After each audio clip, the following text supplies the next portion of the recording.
Сәлем оқушы, бүгін біз биыл тесттің 2020 жылы келген екінші турын талдаймыз. Екінші есеп үлкен текше бе 15 қара 12 ақ кішкентай текшелерден құралған. Төменде осы текшенің 5 бет көрсетілген текшенің 6-шы бетін анықтаңыз. Енді бұл жерде мынандай бұл күрделі есептердің қатарына жатады. Сондықтан мен бұны былай дайындап қойдым. Суретін салып уақыт құртпай. Енді қараңыздар, біз ең төбесі ретінде мынаны алдым. Мынау ең төбесі болсын. Сосын осының мына оң жақ шеті, сол жақ шеті, мына жағы болу керек қой. Демек, ол бізде жалпы мынандай да, билд есептерін болсын, басқа да бір математикада есеп шығарудың бірінші үйрену керек нәрсе ол есептің шартын түсіну. Бұл жерде есептің шарты бізге осы бір мынандай бір кубик форматында берілген. Сол жерде 15 текше деген кубик қой, мына майда кубиктер. Соның 15-і боялған дейді, 12-сі боялмаған дейді. Енді бізге қазір 5 жағы көрсетілген. Енді мен мына бір бет, ол 4 бетпен, мына бір беті, мына жағы бар, 4 бетпен былайша айтқанда жанасады да. Енді менде мысалы мынаның оң жағы белгісіз болып шықты.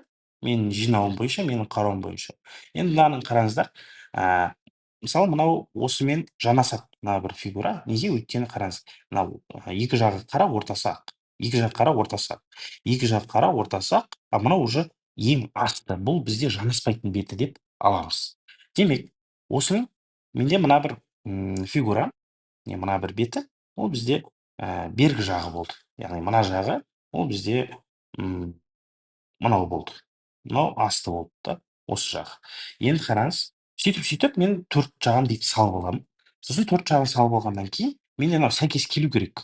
Мысалы, мен мына бетім үш жері боялып тұр ғой мынаның, иә? Демек, онымен жанасатын бетінің да үш жағы боялу керек. Түсінді ме? А мына жағында, мысалы, мына төбесі боялып тұр, иә? Демек, сәйкесінше осы жер боялу керек. Өйткені олар мынандай бүйтіп бір-бірімен жанасып тұр ғой, көрдіңіз бе? Жанасып тұр. Ол бір кубиктің жақтары деп айтсақ болады. Мысалы, мына бір кубиктің үш жағы мынау. Түсініп тұрсыз ба? Мына бір кубиктің үш жағы мынау. Енді сөйтіп жинау барысында мен осылай жинаймын. Одан кейін маған мына жағы белгісіз болып тұр. Осы жағы белгісіз, бұл қандай болатыны. Мен оны білем, үш беті боялғанын білем.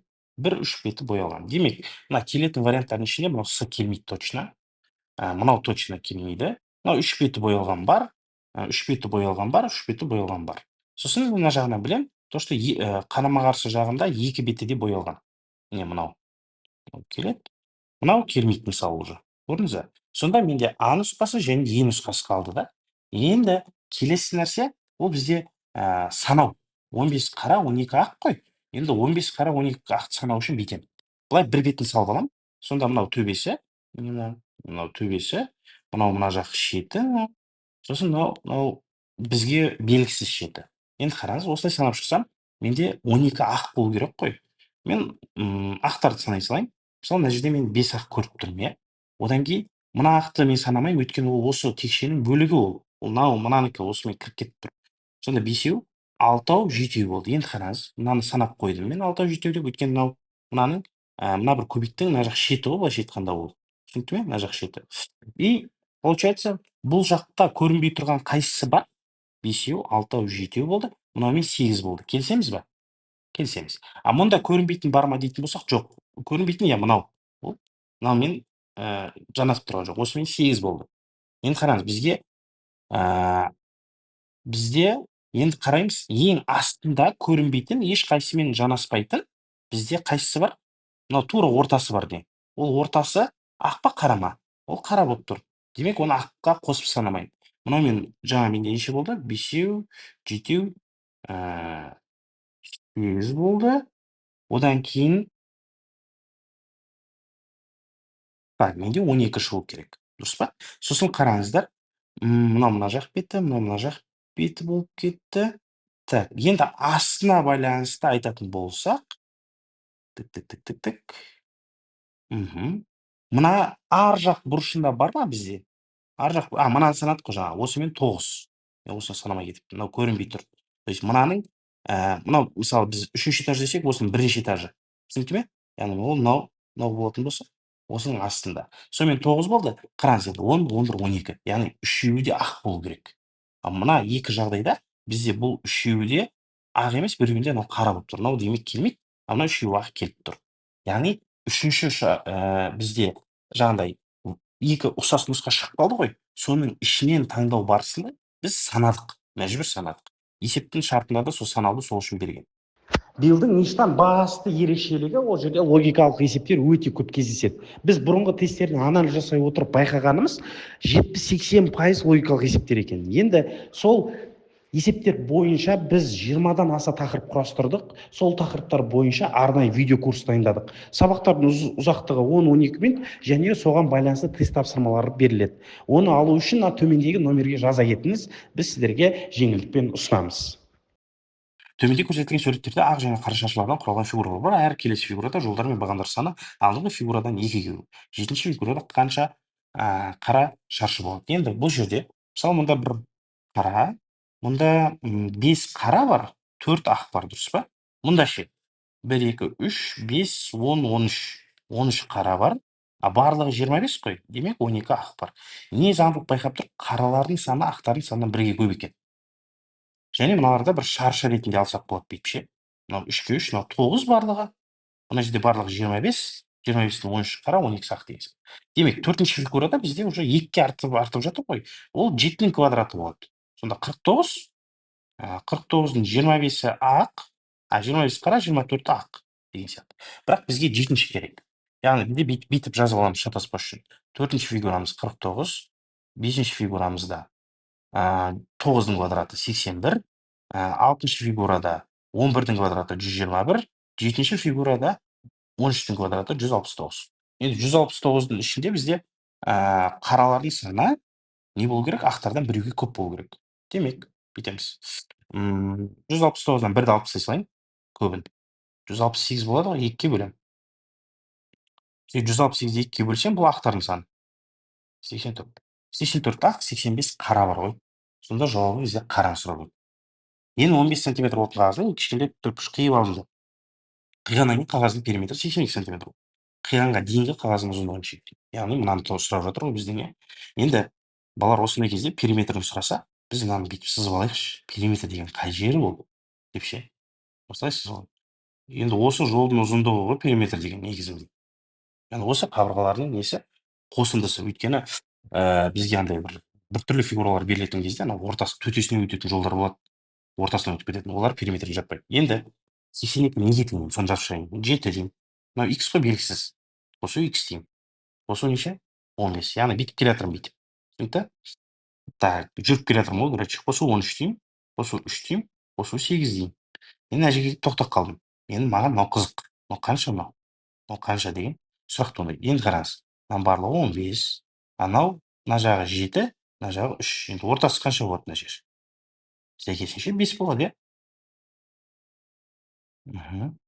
Одан кейін қараңыз, мен мына жер қанша? Мынаны білмеймін мен. Мынаны мен таба алмаймын. Сондықтан мен мына жерге шейін тапсам бола ма? Мына жер қаншаға тең? Ол жер 8-ге тең. Қарама-қарсы жағымен бірдей ғой. Плюс 8 деймін. Енді вопрос мына жерде. Мынау не мынау? Бұны y дейін десем, бұл проблема. Өйткені 2 әріппен сіз бір теңдеу шығара алмайсыз. Сондықтан оны y деуге келмейді. Мынандай нені көре аласыз ба? Давайте қараңыз. Мысалы, сұрақ сізге. Мынаумен мынаның қосындысы ше неге тең? Қалай ойлайсыз? Қарамен, мына жасылмен, мына жасылдың қосындысы неге тең? Ол үстіндегі x-қа тең. Өйткені бір-біріне бүйтіп мынаны әкеліп мына жерге түсіретін болсам, ровно x береді. Сондықтан мен 13-ті алып тастаймын да, плюс x деймін. Түсінікті? Яғни мына екеуі тағы да x пайда болды ғой. Сонда барлығы нешеге тең? 82-ге тең екен. Енді x-ке x-ті қосып жіберемін, 2x болады. Енді 82-ден мына қосам 22, 25, 33, 38, 46. 82-ден 46-ны азайта саламын. Так, 36 болады. Сонда 2x тең 36, x тең 18. Болды. Ұзындығын таптық па? Таптық. Бар ма 18 деген жауап? Бар. Периметрде бұндай фигураларда өзі бір жерін қалдырып кетеді, сөйтіп. Соны өзіміз табуымыз керек қой. Төмендегі суретте бір-біріне қырымен жалғанған болатын 4 текше көрсетеді. Пайда болған конструкция бетінің ауданын табыңыз дейді.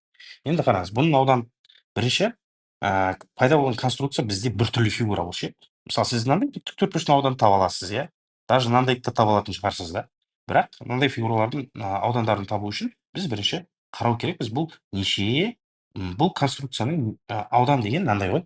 Ы, Мысалы, периметр деген жаңағыдай ұзындығы деп айттық қой. Аудан деген ол қай беттерін бояй аламыз бүйтіп, соның бәрі ауданға жатады. То есть осы бояуға болатын беттердің бәрі ғой. Мына жағы, асты бар, короче. И бізге мынандай нәрсені байқаймыз ше, бұның бір жағының формасы не? Квадрат қой. Яғни мынау үш. Бізде жабық беттері бар ма? Жабық деген сөз, мысалы мынандай. Мынандай бір куб берілетін болса, бір-бірінің үстіне мініп тұрса, екі куб. Иә? Екі куб былай мініп тұратын болса, бір-бірінің үстіне. Оның бір-біріне жабысқан жерлеріне краска тимейді. Мына жеріне краска тимейді, мысалы. Мынау өйткені олар бір-бірінің үстінде тұр. Мынау екеуі бір-бірінің үстінде тұрған жеріне краска тимейді, өйткені жабық тұр. Тура сондай жабық тұрған жер бұл жерде жоқ, өйткені өзі төртеу тұр. Бір-бірімен андай бір линиямен ғана жанасып тұр да бір-бірімен. Сондықтан мысалы, бір кубиктің неше жағы бар бізде? 6 жағы бар. Бір жағының формасы квадрат дедік, оның ауданы 9 дедік. 9-ды 6-ға көшіремін, 54. Бұл бізде біреуінің толық бетінің ауданы. Бір текшенің. Мынау 6 жағы бар ғой, асты бар, мына жағы бар, мына жағы бар. Енді осындайдан неше бар бізде? 4-еу бар. Сондықтан қанша болады сол кезде? 216 болады. Жауабы 216.